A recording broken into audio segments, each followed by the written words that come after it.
एक गांव में गणेश नाम का एक व्यक्ति रहता था। वह एक सोनार था।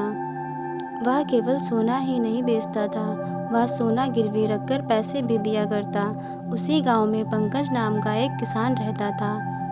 क्या हाल है पंकज भाई, खेत में क्यों परेशान हो रहे हो? यह खेत तुम्हें कोई सोना नहीं देगा।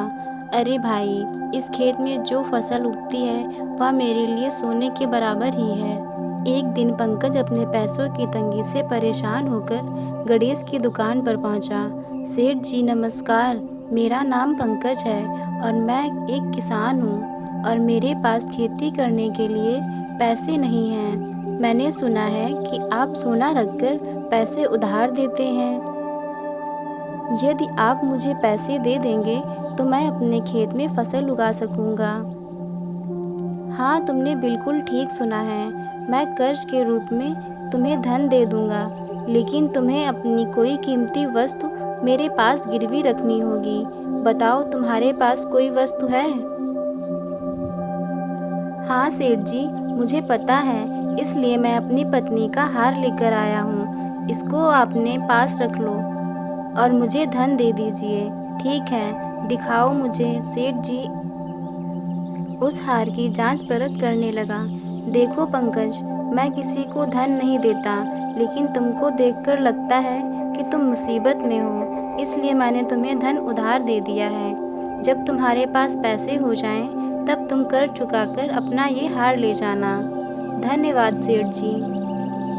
पंकज उन पैसों से अपने खेत में फसल उगाता है और खूब मेहनत करता है। कुछ ही दिनों में फसल बहुत अच्छी तैयार हो जाती है और वह बाजार में अच्छे दामों में बेच देता है। अब तो मेरे पास धन आ गया है, क्यों ना मैं सेठ जी से अपना हार वापस ले आऊं। पंकज अपना गहना लेने गणेश की दुकान पर गया। अरे पंकज, कैसे हो? सब ठीक है? तुम्हारे चेहरे की मुस्कान बता रही है कि तुम मेरा कर्ज वापस करने आए हो। जी सेठ जी, आप सही सोच रहे हैं। मैं आपका कर्ज वापस करने आया हूँ और अपने गहने वापस ले जाने आया हूँ। अच्छा तुम रुको, मैं तुम्हारा हार देता हूँ। गणेश ने जब वह हार पंकज के हाथ में दिया तो उसके मन में कुछ संदेह उत्पन्न हुआ। सेठ जी, मुझे लग रहा है कि आपसे कोई गलती हो गई है। ये वो हार नहीं है जो मैंने आपको दिया था। मेहरबानी करके आप मुझे मेरा वो वाला हार दे दीजिए। पंकज की बात सुनकर सेठ जी को गुस्सा आ गया। मैं भला ऐसे क्यों करूँगा? किसी और के गहने तुमको क्यों दूंगा? कितने साल से मैं ये व्यापार कर रहा हूँ, कभी ऐसा नहीं हुआ। चुपचाप अपने गहने लो और यहाँ से चले जाओ।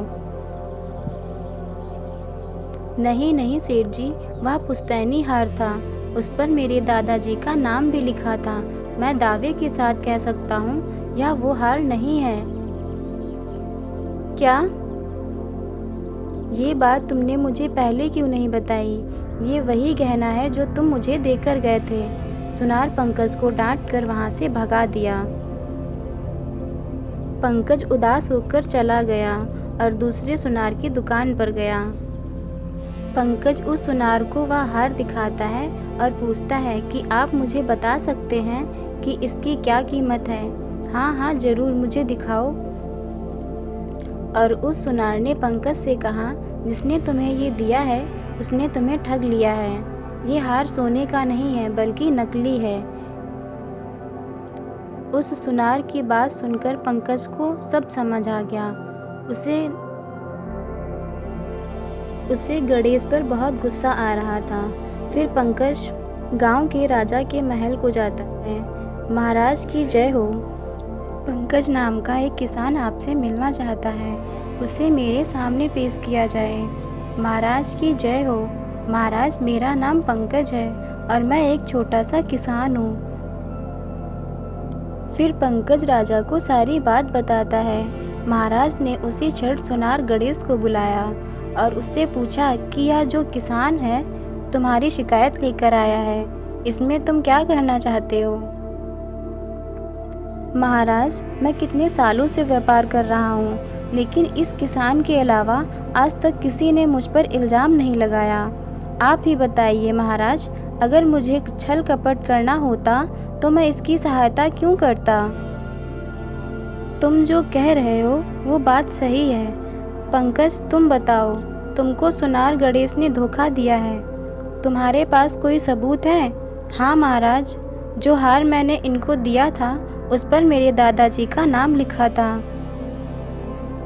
बताओ गणेश, क्या यह सत्य है? मुझे कुछ नहीं मालूम है महाराज।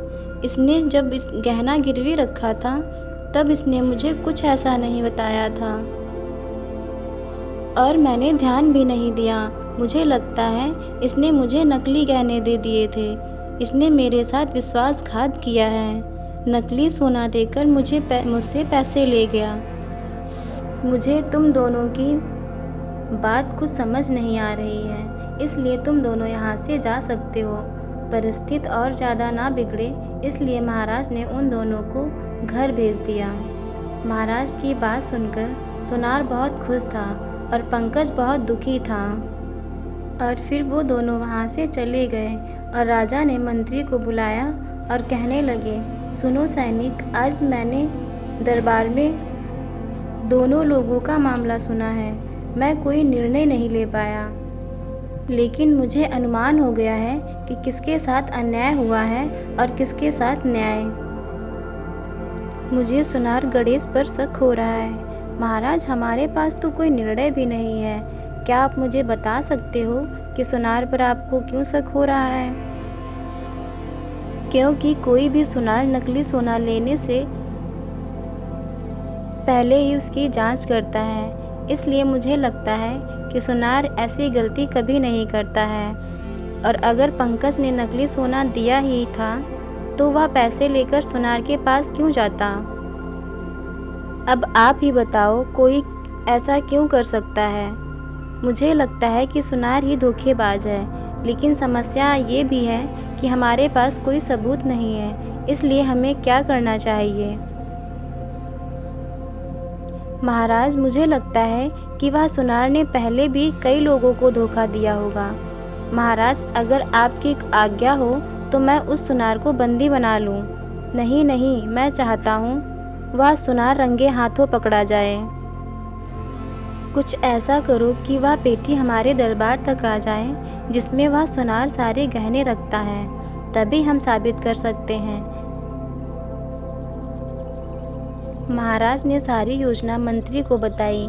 मंत्री ने सबसे भरोसेमंद सिपाही रामू को बुलाया। देखो रामू, जैसा मैं कहता हूँ तुम वैसा ही करना। जी मंत्री जी। मंत्री ने एक लाल कंगन देते हुए कहा, रामू, इस कंगन को अपने पास रखो और एक सामान्य व्यक्ति की तरह गणेश सुनार के पास जाओ और यह कंगन गिरवी रख कर आओ। और एक साधारण इंसान के रूप में सुनार के पास गया। सेठ जी, मैं दूसरे गांव से आया हूँ और मैं व्यापार करना चाहता हूँ और व्यापार करने के लिए मेरे पास पैसे नहीं हैं, लेकिन मेरे पास एक कंगन है जिसकी कीमत 5000 रुपये है। सेठ जी को शक होने लगा कि ये कंगन कहीं नकली तो नहीं है और वह उसकी जांच करने लगा। फिर गणेश को पता लगा कि यह असली है।